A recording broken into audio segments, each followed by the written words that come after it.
ఆకాశంలో పెద్ద మేఘాలు నెమ్మదిగా కదులుతూ ఉన్నాయి. అవి నల్లగా మారి భారీ వర్షాన్ని కురిపించాయి. భూమి మీద పిల్లలు ఆనందంగా వర్షంలో ఆడుకుంటూ కేరింతలు కొట్టారు. వరి పంటలు తడిసి పచ్చగా ఉన్నాయి. వర్షం రావడంతో రైతులు అంతా సంతోషంగా ఉన్నారు. అలానే ఆకాశంలో ఒక చిన్న మేఘం నెమ్మదిగా కదులుతూ ఉంది. దాని పేరు బెన్నీ. పెద్ద మేఘాలను చూసి వర్షం కురిపించాలని ప్రయత్నించింది. చినుకు మాత్రమే రాలాయి. అప్పుడు బెన్నీ నిరాశ చెందుకుంటూ వర్షాలు లేక కరువుతో ఉన్న ప్రాంతంలో తాను ఒక పెద్ద వర్షం కురిపించి ఆ ప్రాంతానికి మంచి చేసి పెద్ద మేఘాలతో అభినందించుకోవాలని ఆశయం పెట్టుకున్నది. నాన్న, నేను కూడా మీలాగా పెద్ద వర్షం ఇవ్వగలనా అని బెన్నీ ఆసక్తిగా అడిగింది. అప్పుడు బెన్నీ ప్రేమగా నవ్వి ప్రయత్నిస్తావా అని అడిగాడు. బెన్నీ తనంతట తాను వాన కురిపించాలని ప్రయత్నించింది. కానీ కొన్ని చిన్న చినుకులే రాలాయి. అప్పుడు గాలి నవ్వుతూ, ఇది వర్షమా?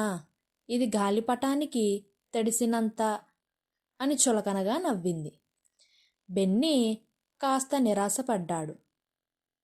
నేను నిజంగా వర్షపు మేఘం అవ్వగలనా అని తనలో తాను అనుకుంది. ఎండాకాలంలో సూర్యుడు గట్టిగా కాంతిని వెదజల్లుతాడు. చెరువులు ఎండిపోయి పొలాలు పచ్చదనం కోల్పోయి ఎండిపోతాయి. గ్రామంలో బిందెలు పట్టుకుని కోసం పిల్లలు అలసిపోతూ తిరుగుతున్నారు. ఒక రైతు చెట్టు కింద కూర్చుని ఎండిపోతున్న తన పొలాన్ని చూస్తూ బాధగా తలపట్టుకున్నాడు. ఇలా వర్షం కురవకపోతే నా పంట ఎండిపోతుంది అని రైతు విచారంగా అన్నాడు. బెన్నీ ఆ రైతుని ఇది చూసి బాధపడింది. ఆ ప్రాంతంలో వర్షం కురవాలని ముందుకు వెళ్ళాలని ప్రయత్నించగా గాలి అతన్ని అటూ ఇటూ ఊపింది. నువ్వా వాన కురిపించేది? నువ్వు చిన్న మేఘం, ఇది నీ పని కాదు అని గాలి చులకనగా అన్నది. నేను ప్రయత్నిస్తాను అని బెన్నీ ధైర్యంగా గాలితో చెప్పింది. అప్పుడు గాలి గిలిగింతలు పెట్టినట్లు బెన్నీని ఊపేసింది. అప్పుడు బెన్నీ భయపడకుండా ఆ ప్రాంతం కరువు తీర్చే ప్లాన్ చేసింది. తన చుట్టూ ఉన్న ఇంకా కొన్ని చిన్న చిన్న మేఘాలను పిలిచి, మనందరం కలిసి గ్రామానికి వర్షం కురవాలి అని ఉత్సాహపరిచింది. నువ్వు నిజంగా సీరియస్గా అంటున్నావా అని ఒక చిన్న మేఘం ఆశ్చర్యపోయింది. అవును, మనం చిన్నవాళ్ళమే కావచ్చు, కానీ కలిసి పనిచేస్తే వర్షాన్ని కురిపించగలం అని బెన్నీ అంది.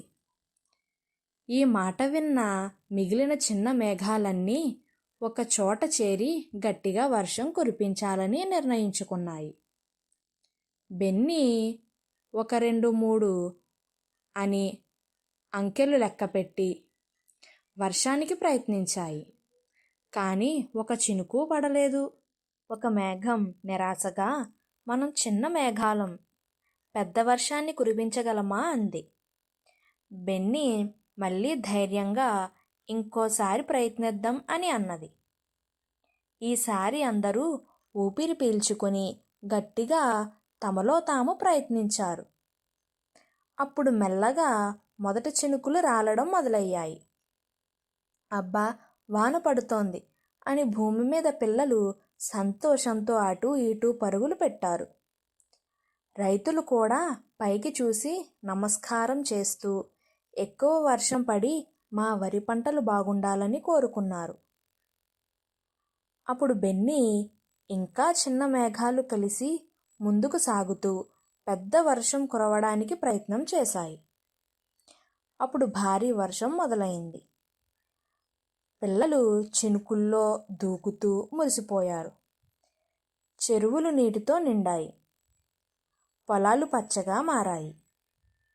చూడండి, చిన్న బెన్నీ ఇప్పుడు అసలైన వర్షపు మేఘం అయ్యిందని ఒక పెద్ద మేఘం గర్వంగా అంది. బెన్నీ తన కలను నిజం చేసుకుంది. తన చుట్టూ ఉన్న మేఘాలను చూసి చిన్నదాన్ని అని తక్కువ అంచనా వేయొద్దు అని చెప్పి ఆకాశంలో బెన్నీ చాలా హ్యాపీగా ఉంది. కథలోని నీతి ఏమిటంటే, ప్రయత్నిస్తే ఎవరైనా ఏదైనా సాధించగలరు. ధైర్యం, సహకారం ఉంటే ఏదైనా సాధ్యమే. చిన్నదని చూడకూడదు, మన శక్తిని తెలుసుకుని ముందుకు సాగాలి. మీకు ఈ స్టోరీ నచ్చినట్లు అయితే లైక్ చేసి మా చిన్న మేఘం బెన్నీకి శక్తినివ్వండి. షేర్ చేసి ఈ అద్భుతమైన స్టోరీని మీ స్నేహితులతో పంచుకోండి. సబ్స్క్రైబ్ చేసి ఇంకా ఇలాంటి మంచి స్టోరీస్ మిస్ కాకుండా చూడండి. Thank you for watching.